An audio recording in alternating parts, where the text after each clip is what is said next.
Hey, folks, welcome to another cool edition of What's Going On in the Experience here on Fox Sports 1280 and iHeartMedia. And I'm your hostess with the mostest, Nate Brown Jr., and I got my man Ryan V. Downstate. He's hanging out downstate with us. I And just realized actually, Nate, that when you talk to anybody from Long Island or New York City, if you're living above the Bronx, it's just called upstate. But I realized talking to you I live that, upstate, dude. well, we live downstate according Right. to those that are upstate. I guess like we're all just meshed into one thing. You said, oh, they live right near you in Westchester. Yet meanwhile, I'm No. closer to Montauk. I'm like 4 or 5 hours from Westchester. I And know. I I realized, know. wow, I feel that same type of downstate prejudice that upstate must feel. Well, But anyway. that's what it is, man. I got my other upstate brother with me, D Money Donovan, Moneyball, my man Scott. What's up? The Moneyball channel. What up, man? What is up, man? Fun to be here with a couple of cool cats. Listen, you want to talk about upstate, downstate? You guys are both way off. Buffalo, New York, okay, represent. That is as upstate as it gets. We're 10 minutes from Canada, so let's talk some upstate. That is true. That definitely is true. So We got all the prisons. We got all the prisons. sing. Come on, man. Don't Send don't them up. don't get Thanks, me man. don't get me started, man. But welcome to the show, man. Appreciate Thank you you. joining us today, and hopefully, Greg, Mr. 355 Silver Slugger, will be here a little later on. But we're gonna be talking some baseball, and that's why I got my little Mets hat on. Now we're gonna talk Knicks later on, Ryan, because I'm gonna give you the business later because you're a hater. Oh, hold on. Yes. I Hold will on. admit, I Ryan's a wouldn't say hater? look, Oh, we're I gonna wouldn't have fun, necessarily dude. say I'm a hater. I'd say more Ryan, pragmatic. I look stop at it, what's in Ryan. front of me, and I don't have a New York Knicks fan base bias. Ryan, you're a hater. There's no fandom here on this mic. Which So means, I'm not actively hating on the Knicks. I'm not rooting Ryan, against the Knicks. Ryan, you've been rooting against the Knicks since I've known you. I mean, Ryan, there are times who's where your team? where I've definitely hated on the Knicks, but I'm also looking from a historic standpoint, Okay. and it is amazing to see what the Knicks are doing. And then watching my friends be so happy for the first time in so long, I have to give them credit where it's due. But we'll get into that. I'm not going to fully redact any of what I said, whether or not I think they'd win the finals, but I have to have a lot more respect given to them, the way in which they've dominated the East. And we'll talk about that later, Donovan. But I want to get you in there because you're like the baseball aficionado. And we had, we got Greg here, Silver Slugger. He is the Mr. MLB, and he tells us the insight into baseball. And I'm a Mets fan, and I'm just so. Am I disappointed? Yes, because they broke up the damn team. I love the polar bear, and Ryan will tell you that. I was a Pete Alonso fan. I was a Starlin Marte fan. I was a Nemo. I was a Nemo guy. Ryan, wasn't I a Nemo guy? You were a Brandon Nimmo guy. Who wasn't? That's a Mets fan. He's there for so long. So Moneyball, talk to me about the ML East and why the Mets felt the need for this kind of non-speed. Well, here's what I they can ain't tell going no damn way. Here's what I can tell you as like you had said, and thank you for that intro as far as baseball. Consider myself to be somewhat cerebral in baseball. It's kind of my thing, and watching prospects come up and then following it through. So what's going on with the New York Mets is they don't have an identity. The New York Mets basically took, like you had just said, they took their pieces, okay, the Nimmos, the leadership, and they said, you know what, we're going to get rid of this leadership and we're going to bring up these guys in the pipeline. The problem is the guys in the pipeline, number one, are not ready, okay? And number two, do not bring those leadership qualities. You need a guy, listen, they have Juan Soto, and Juan Soto is a phenomenal baseball player. He's one of the best, maybe in 15 years to ever do it. However, he was hurt a little bit. Now you see him coming back and everybody's praising him. I mean, the guy's got, 12 home runs, 29 RBIs. We'll see where it goes, but that's not going to get it done. I want to say maybe less than that with RBIs. I want to say Bo Bichette is leading the team right now with RBIs, and he's batting 2 1/4. He's terrible. He's a great player, but he's terrible. He is, man. And listen, but he's leading your team in RBIs. But so how terrible? But the point I'm saying to you is this, right? And you said this to me when I was on your show. Everybody can't play in New York. Ryan said that too. Ryan always said that. It takes a special cut, right, Ryan, to play in New York, right? So Soto could play in New York with the Yankees because he had Aaron Judge as a cover. He didn't have to be the face of nothing. He just go up there, Do no, hit some home runs and take your ass back to the dugout. Now with the Mets, they have no identity. But I will say this about Juan Soto. He's trying, Ryan, to be that leader. And I don't know if because like I said, I watch all the Mets. They lose, I watch, they win. But I've seen a different Juan Soto with the young cats, Ryan, running back to the dugout, excuse my language, dropping balls. I'm like, they dropping fly balls that Ryan Jr. will catch. T-ball. Ryan, your son will catch those balls out in the outfield. It's, you know what it is? It is that it's actually an identity. It's just not the right identity, Donovan, because it's an identity that's been there forever. There's a saying that goes, the Mets are gonna Mets. And I'm pretty sure there's been former Mets that have said it, even recently. It's a culture of losing. It's a culture of shame. It's a culture of taking a really, really rich owner's money and giving them nothing in return. And I'm not saying Juan Soto is going to do that, but the identity as a baseball team, they completely chopped it apart because it didn't work last year either. I know they had that miracle run in 2024, and then got spanked when it mattered in the NLCS. But I'm sorry, man. I see that identity much like yourself, as scattered, broken. And you look at Bo Bichette. I think Bo Bichette's going to be okay. You bring up Bo Bichette not giving anything. He plays better than defensively. I didn't think it was a good signing at all because, switch him to third base when he couldn't play shortstop. Right. It doesn't really make sense to me. But in terms of him, I think he's going to hit his way out of it. He's a real professional hitter, Nate. So I'd be happy, maybe not so far with how he's been playing. I understand why fans are booing him, but that's eventually going to come to. I think overall, you need a giant cultural shift with the Mets. And the one guy that I thought could bring it would be Juan Soto. And when you give a guy his own personal suite inside a Citi Field, you give him all that money, you make him essentially the captain of the team without giving him captain. It's up to him to lead that team, and they're not going to have an identity until your actual best player steps up and learns how to lead men. That's where I'm at with the whole thing. You're both making good points, but I'm going to lean on the side. Listen, Bo Bichette, he was very comfortable in Toronto. He had what he needed in Toronto. And Nate, you do make a good point. Not everybody can play in New York. Now, Juan Soto, I see what you're saying. Maybe it, covered up a little bit. Volume, what does it say? Volume covers mistakes, right? So when you have a lineup like that. But Juan Soto's 27 years old. Let's not get it twisted. He's not a leader yet, okay? He's been bounced around. If he was 27 years old with one team his whole career, then you can call him a leader. He's been on 3 or 4 teams, right? Don't forget the Padres and the Nats. So he's 27 years old. He's played for 4 baseball clubs. How can you be a leader? You're a leader in the clubhouse doesn't just come in. You have to have that really natural, right? And I'm not taking anything away from, the Latino and everything else too, but there is sometimes a language barrier as well. So it is. Like, it is. You know what I'm saying? To come in and be a true leader, man, at 27 years old, all the weight doesn't fall on Soto here at all. And he's kind of doing his part. The problem, what I was saying is leading off, you have, Carson Bench. He's supposed to be on the team in 29 or 28. Like if you look down their prospect list, it says 27, 28, 27, 29, 28. That's the whole prospect, and 3 or 4 of those guys have been thrown into the mix. You got who's the other young Ewing, AJ Ewing, who's I think going to be a good ball player. But now, let me ask you this, Donovan: do you think that this is almost their way of testing to see what they got because there is no other option? They traded their top prospect for a veteran already, right? Last year. So when you look at how the Mets and AJ Ewing he just looks like he looks like he's going to be a Major League Baseball player. He does. A lot of these guys that the Mets bring up look lost. What are your thoughts though? Do you think maybe there's going to be some type of a fire sale? Is this just the beginning of the rebuild? What do you think the Mets are going to do at the trade line to alleviate any of this? No, you guys are watching the rebuild. Who are you going to get rid of? What's the fire sale? They ain't got nobody. Right. I mean, you just got Bichette. You just got Soto. Who else is? And I don't. And you got Lindor. And he's coming off an injury. Who is it? Francisco. Oh yeah, but he's never there, right? I mean, I literally right. forgot about it. He's never there. So nobody. What is sexy for another team to look at right now? You just got these guys, and we're what? Freddie Peralta.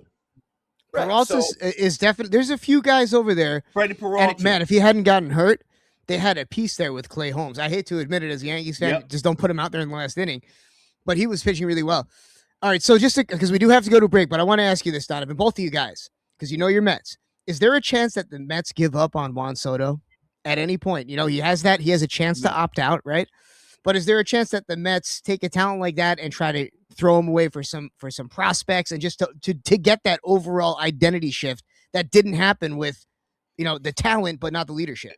But before we go, just quickly, because the Luis Roberts guy is on the bench is injured. Half the Mets squad is injured. Half the team that they've traded for is really injured. So we haven't seen them in their full regalia of their squad yet. I learned that from Mr. 355, Mr. Silver Slugger. He says, Nate, man, you're crowding them. I'm like, damn, dude. He said you're crowding them because they haven't had the space yet to do what they can possibly do. We haven't seen it yet, so I'm not gonna throw them all the way out yet. Well, I'm gonna write it down. BUT ... Look at the rest of the NL East. The Braves have been the most injured team. Mm-hmm. And my Braves, I'm an enormous Braves fan, and they're leading the pack, and they're leading it heavily. So injuries are part of the game. Yeah. You have to have replacement pieces to come in and fill in. The difference is the Braves replacement pieces are ready to play. The Mets replacement pieces are being forced to play. That's the difference right now. One group is ready, one group is forced. So Ryan, these are pro baseball players. Yes, Ewing comes in, he's going to play. They're pro ball players. They're in the 1% of the world. But is he ready mentally, everything else in that clubhouse? That's what it is. And I think that's what you're seeing right now with the Mets is just a bunch of guys who are not ready to play pro baseball. And then to bring them to a toxic clubhouse that doesn't seem to be getting it together, it doesn't make sense in any way. And that's why I posed such a hot take of a question about would they get rid of Juan Soto? Because honestly, I don't know a team that would both ignored him, Matt. Nate, what happened? We both because you think it's some Yankee hate question, but I'm just asking. But no, Ryan, it's a great question, but I don't think because of what they did, like Donovan said, breaking up that team, right? And they had the leadership. I don't think right now they can afford to do something like that. But then again, they're the Mets, and hey, what can I say? We're going to take a quick break.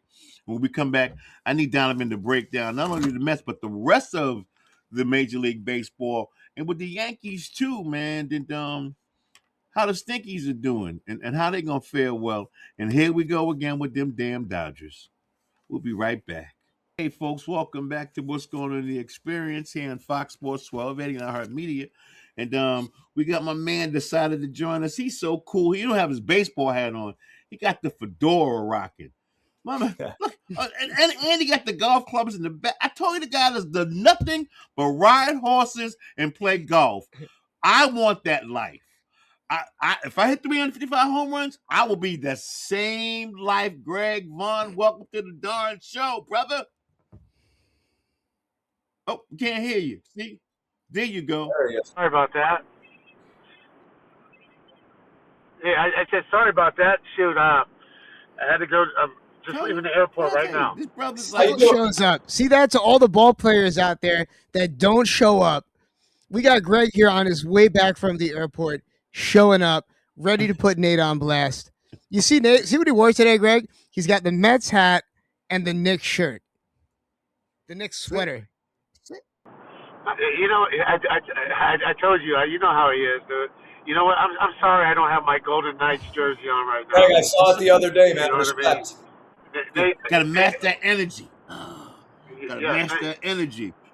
Oh yeah, for sure. Here's the problem, man. I don't know if we're going to talk about hockey or not, but here's the problem. I think Carolina could potentially sweep your Golden Knights because that team is just, Carolina looked good the other night, man. They were just skating a all over. well-oiled machine. Yeah. They were skating all over Montreal, Greg. They were looking like. They don't let the other team move, man. They attack. They're like killer bees. They're like my Wu-Tang killer bees, man. They just swarm. By the way, I love the Hey, Ryan, you hear? Hey, Ryan.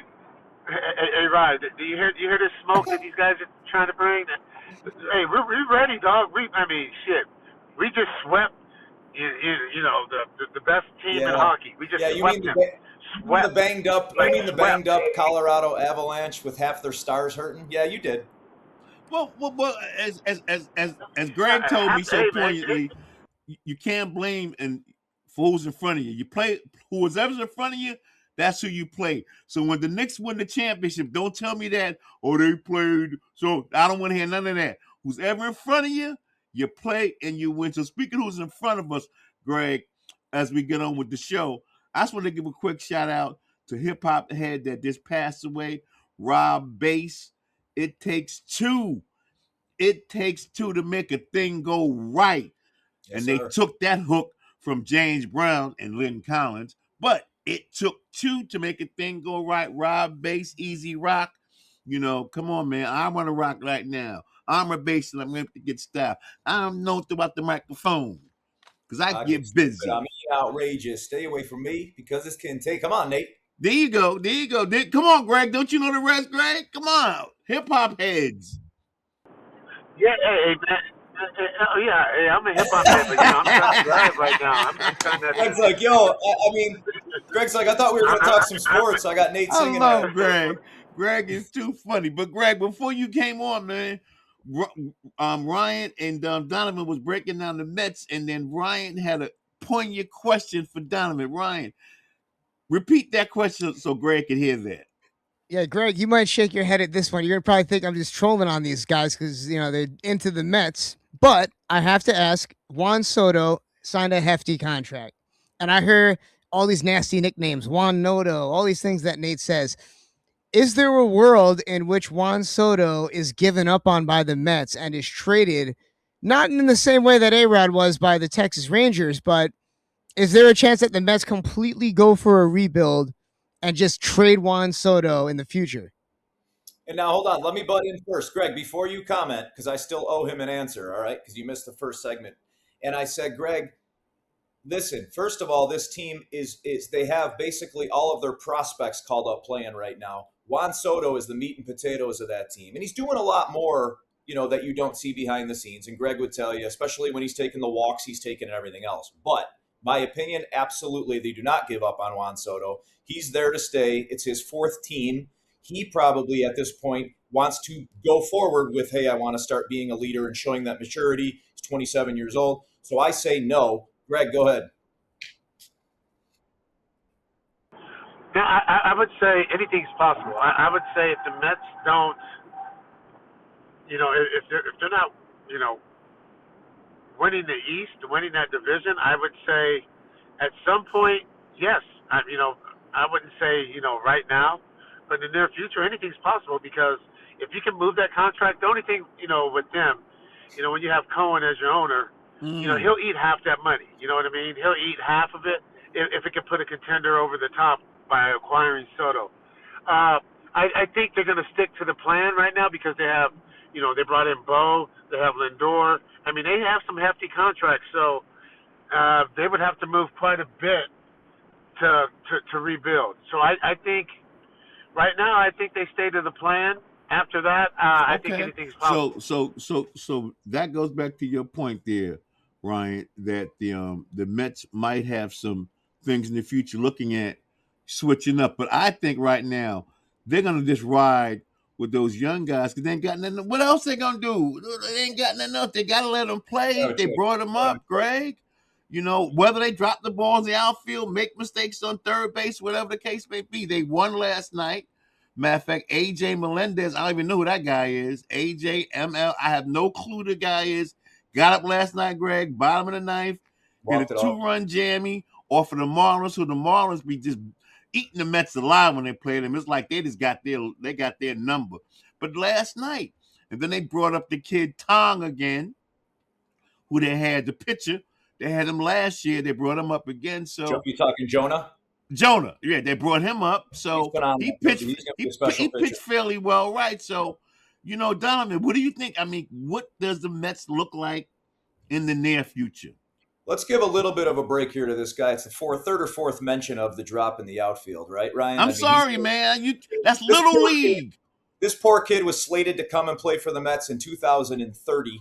And due to injuries, the Mets have him out playing in 2026. The kid is so petrified, the first ball flying in the air, and it bounced off his glove, and Nate's ready to crucify him. So listen, get him out of here. Get him. I mean, they're Greg, I do get. If you choking, get him out.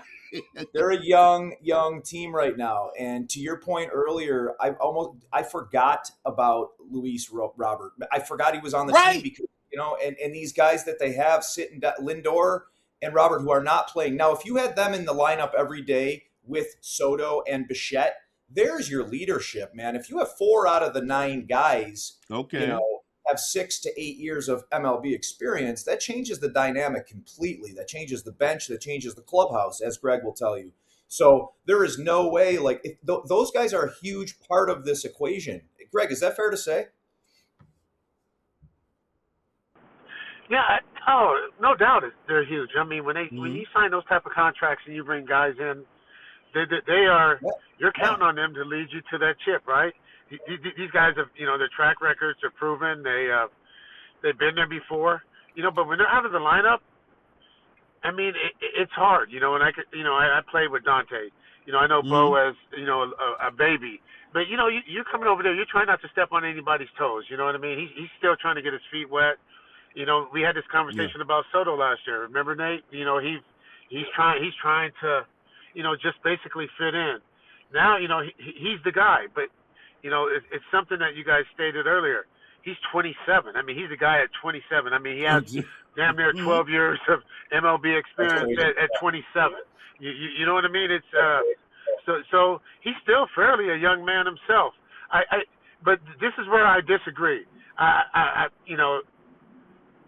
tell kids this all the time. I mean, my grandson, I tell, hey, man, if you can't catch, go play soccer. You know what I mean? We're all going to make Greg, now you agree with me on something. I can't believe it, man. I can't. No, but, we're going to make errors. But, just to say because he wasn't slated to be there in 2030, he doesn't know how to catch a pop-up opposed to 2026. Shit. When they signed him, he could catch, so you're supposed to be able to catch. I'm not saying you're not going to make errors because, hey, I made my fair share of errors. Everyone makes errors. It's part of the game. But routine, as you would call it, a routine pop-up kind of sort of. Now, in fairness to him, a couple of plays before that, he tracked the ball down, slid, he got it. He got the difficult play. So I'm not like I said, I'm critical of my New York teams, and Greg knows this. And especially my team that stink. The Mets have always given me a headache, but they win every now and then, and you just got to go with that. Unlike the Stinkies, who always wins, the Yankees are always winning. So people in New York, that's why I said it's a little different vibe if the Mets or the Knicks win, because the Yankees are expected to win. Greg, you know that. The Yankees are expected to win every year. There's not a year when everybody comes, the Yankees are going to win or they're going to be in the World Series. We already kind of know that, Greg. No, because then you have Ryan crying because he's crying because he says the Dodgers are playing unfair. They're signing everybody. The Yankees have been the Yankees set the precedent on this. The Yankees have been doing this ever since baseball has been established. The Yankees, they established. We're talking with the Redlegs being the oldest team in baseball. The Yankees have set the precedent.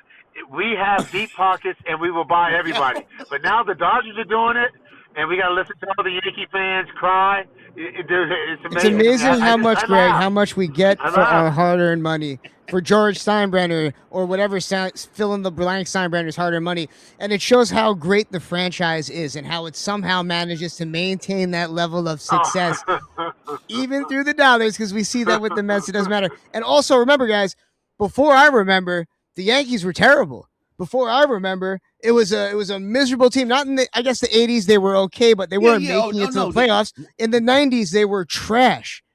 It was when I first started watching baseball that they had their turnaround from a horrific 90s team. It was a time in the 70s, and Donovan could tell you, Greg could tell you, we'd be out in the outfield when I was growing up.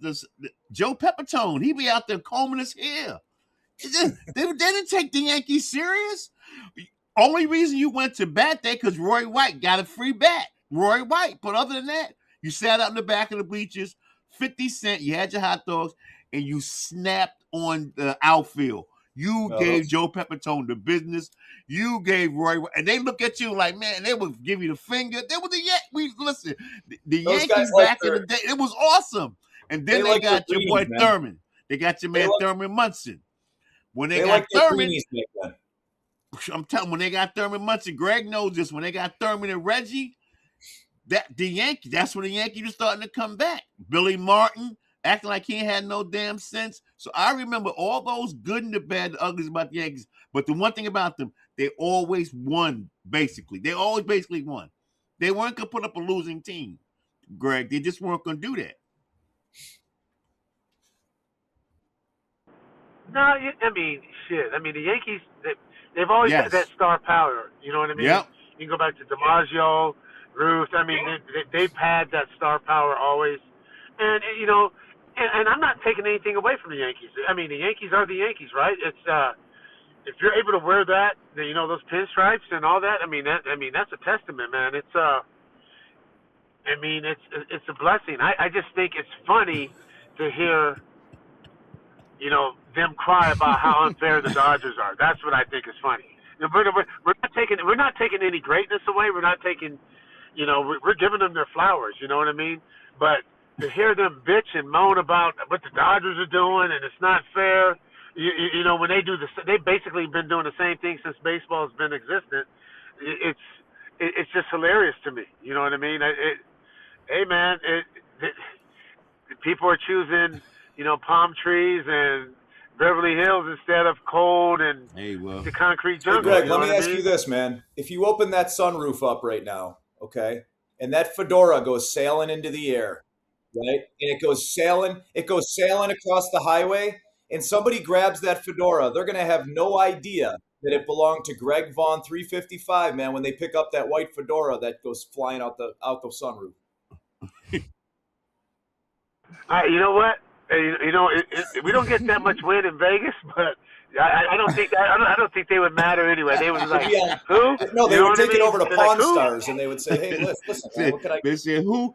Hey, Ryan, we're gonna take a quick break, man. And when we come back, I do want to touch a little bit on the National League West because I'm watching Cincinnati and some of those teams out there. I like to see what you guys think about that. And then we got one more segment to get into the finals, in which we will do so. I want to talk about my Braves if I can, if there's time. No, when we come back, we're gonna talk about a little bit about Atlanta and the rest of the baseball crew out there. You listen to what's going on in the experience. You know, Fox Sports 1280, iHeartMedia. We got Greg Vaughn. He's traveling, but he is doing the right thing. Got a seatbelt on. We got Donovan in Buffalo. We got Ryan downstate. Ryan, it is downstate, Ryan. That's right. Okay, Proud the geography is off, brother. Downstate, and I'm here in Rochester. We'll be right back. Don't go no place. Fatherhood program going to be in the building next. Hey, folks, welcome back to What's Going On in the Experience here on Fox Sports 1280 and iHeartMedia in all points north, south, east, and west. And this segment is being brought to you by the Healthy Babies Rochester Fatherhood program. Fathers, it's time to rise and lead and create a legacy. The Healthy Baby Network Fatherhood program is empowering men and strengthening families every Wednesday from 6 p.m. to 8 p.m. at 19 Jones Avenue here in Rochester, New York. Join them for real conversations, real growth, and real brotherhood. Don't miss their second annual barbecue. That's going to be on Father's Day on Sunday the 21st at 3 p.m. at Jones Avenue. This year, they're proud to partner with Sweet Ida May to present the Fatherhood Award, honoring fathers making a difference in our community. For more information, please contact my man, Otis Newsom, or Randolph Mills at 585-546-4930. Healthy Babies Network Fatherhood Program, building fathers, strengthening communities, and generating change. As a matter of fact, the Sweet Ida May Mobile, they got a delivery service, and they deliver food for families in the community. So if you need some grub delivered to you, don't call Grubhub, because they're going to charge you. You better call Sweet Ida May at 585-230-3703. They're located at 1274 Dewey Avenue here in Rochester. Go get those free meals, people, because in this day and age, you got to eat. So welcome back, folks. We were talking about the baseball, and I want Donovan to chime in here on the Atlanta Braves because he was saying how the Braves got people to play now, even though they got injuries. Give us an update on Atlanta. Here's what's up with these Braves, all right? And I got to, listen, they've been my team since I've been a little kid, but I got to give credit where it's due here. And if this were a different club, I would be doing the same thing, to be totally honest with you. The Braves this year, where they're at in the NL East, with the injuries they've had, with the pitching injuries they've had, okay, Yeah, they spend a lot of money. I think they're in that top 5 for sure, man. But the Braves, perennially, right, doing what they do, have a lot of pitchers down. It's next man up, right? So Murphy's hurt. Drake Baldwin, the kid comes up. He's been incredible. Baldwin just went down. You got Chadwick Tromp coming in, and he's been a good, solid replacement. He's obviously not, either one of those other guys. Solid replacement. Michael Harris coming into his own. I mean, Money Mike, what's up, Money Mike? Shout out. That dude is amazing, and he's coming into his own. And that's the guy in the outfield. He's incredible. The outfielder who was Rookie of the Year a couple years back. Incredible. Incredible athlete. And he's doing things now and playing exactly like they had planned him, And then you got the guys, Olsen's now playing up to his contract, right? So everybody's clicking on that team right now. And where the pitching is lacking, as it hasn't been in the past due to injuries, right now the bats are just going crazy. Atlanta looks like the team, in my opinion, the National League, including the Dodgers, to reckon with. That's my take on So Greg, is he out there? Okay, he's driving. He's still there. Okay, so Greg, Ryan, you think the Braves can challenge the Dodgers for that top spot? Well, it looks like the Dodgers aren't getting any younger. But every time you count these guys out, the postseason comes and they're playing like the Hall of Famers that they are. So even if you're seeing Freddie Freeman and Mookie Betts and other guys, no one's like Shohei isn't hitting to the Shohei Hall of Fame level that he's used to. But I don't see them. I don't see their pitching being able to stop the Dodgers. I don't know. I just don't. I think that the Braves could beat them. They look like a better team right now. Like Donovan said, they've got guys on reserve. Acuna's playing like Acuna again. He looked great, hitting that leadoff home run the other day, yesterday, I think it was. But I don't know. I mean, you just look at Yamamoto in the postseason last year. I feel like that Blake Snell, when Blake Snell's in postseason form, it's going to be tough to get past even that 1-2 punch that the Dodgers have going into the postseason. I'm still going to give it to the Dodgers over the Braves. Okay, so we all forget how quickly we forget. Yeah, okay, no, but that makes sense. Now, Greg, are you driving or can you talk? Can you talk? Okay, yeah, I can talk. I was listening to you guys. I think. Yeah, I think the. Thank you. I think the Dodgers are going to be the Dodgers. I think the Braves are playing good, man. Like I said, man, you play the games, right? Anything's possible. What was it? 30 to what was it? 80-1 that the Knights would have swept. The Avalanche, right? Yeah. They had the best record in the league, and they got swept, right? Hurt or not hurt, it is what it is, right? It's but still to sweep them, and they're deep. No one saw this coming. But at the same time, I think it goes hand in hand with, in baseball. I think the Braves do a great job. But this is my whole theory behind teams that win. They have great scouting, right? They develop, but also they do well in the free agent market.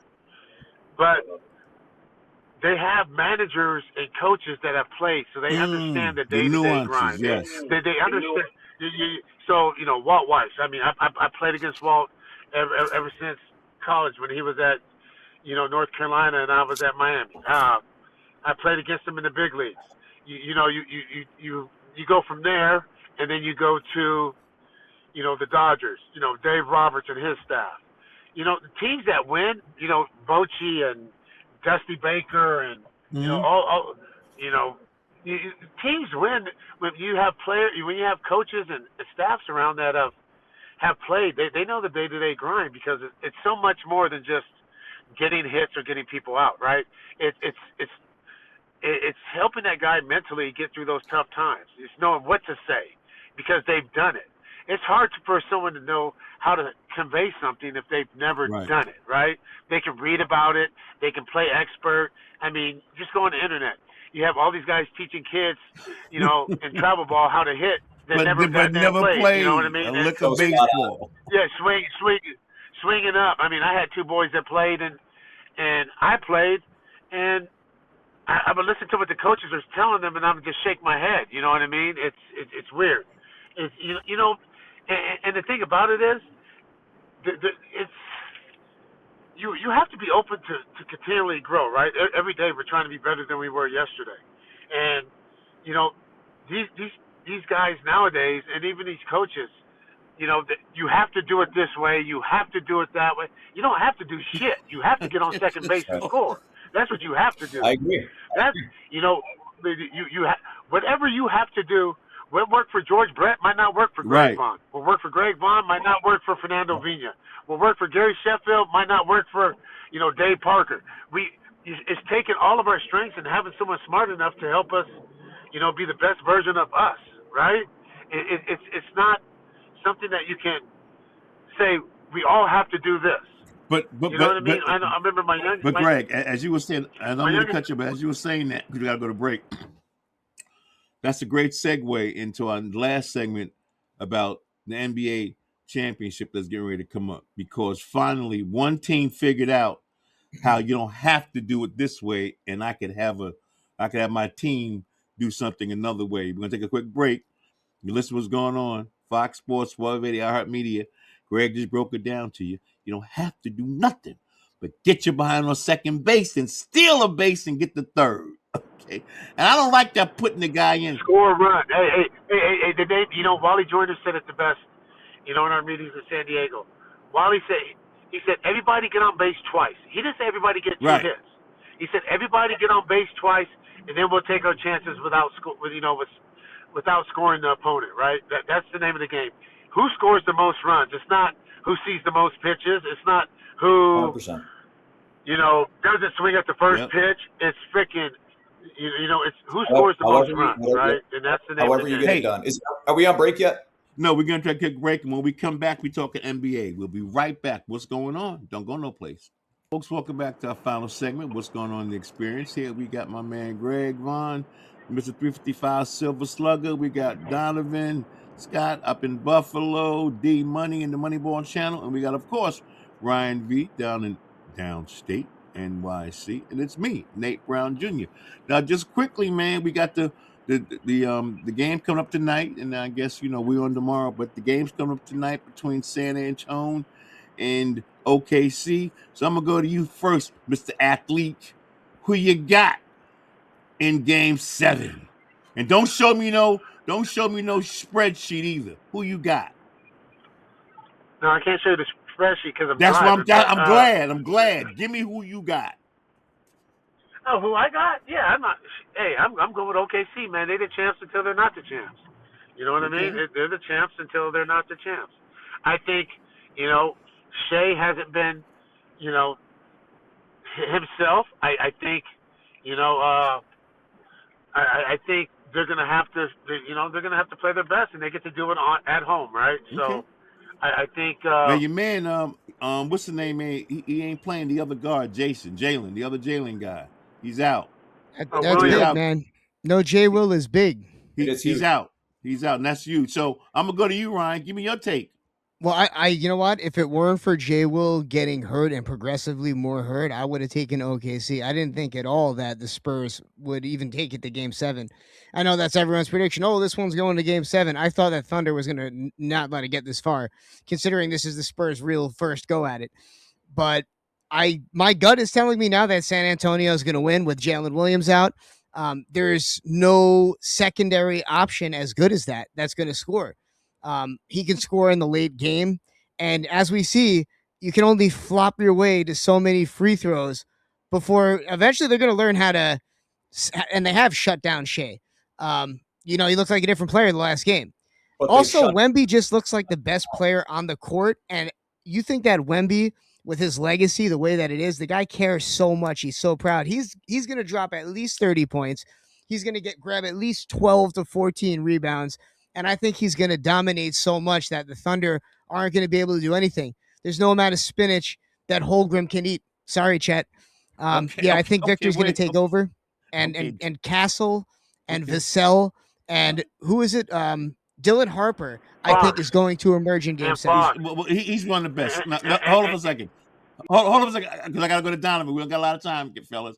I know you got to chop it up, but go, let Donovan. let me get this in real quick. I'm so disgusted with the NBA. It depends, man. Listen, do they feel like playing tonight or no? Because so far, every game's been a 30 to 40 point blowout, and it doesn't matter which team's winning. And SGA's been sitting in the fourth quarter, or Wemby's not playing in the fourth because there's no need. This is the Western Finals. This isn't the first month of the season.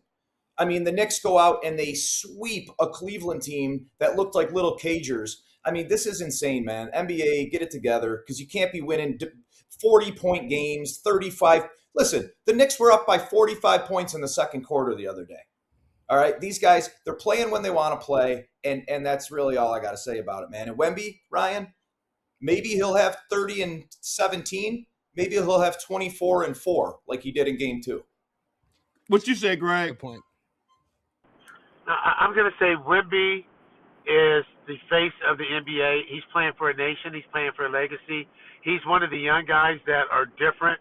You know, they held him out on the restricted minutes, you know, when he came back from the injury early in the season. He leaves it on the court. I mean, but also his supporting cast, I mean, they play the way OKC plays. They all play hard. And defense is a must. You know, this is my thing. Chet Holmgren, if you're going to be a top, I mean, to me, he's not even a top 25 player in this league, and he's a supermax contract, right? I mean, you're playing against another big. You got to do what you do. I mean, Okay. And when are you going to help your team? So here's the deal, right quick, fellas. Because I think whoever's going to win tonight, and I think it could be the Spurs. But remember, OKC had 76 bench points, and I am a stickler about the bench, and I think whoever bench comes to play is going to win the NBA championship. And I think because of that bench had that 76 points, they can get that. They can get it again. Now, not 70. My man, they got 76 bench points because the games are over by halftime and the bench is playing the whole second half. It's a jaded stat. But here's the deal, though. But I'm saying to you that the bench came off and helped them sustain the league and then made it longer. So what I'm simply saying to you is that whoever wins the NBA chip, their bench has to be the focal point. And I'm just saying that because if you watch the Knicks on their run, yeah, they'd be up by 10 or 15. Shit, there we go. But the bench, bench will come in and get them another 20. So the point I'm simply making is that the bench play for either team who's going to be in the NBA final has got to come to play because we know what the starters are going to give them.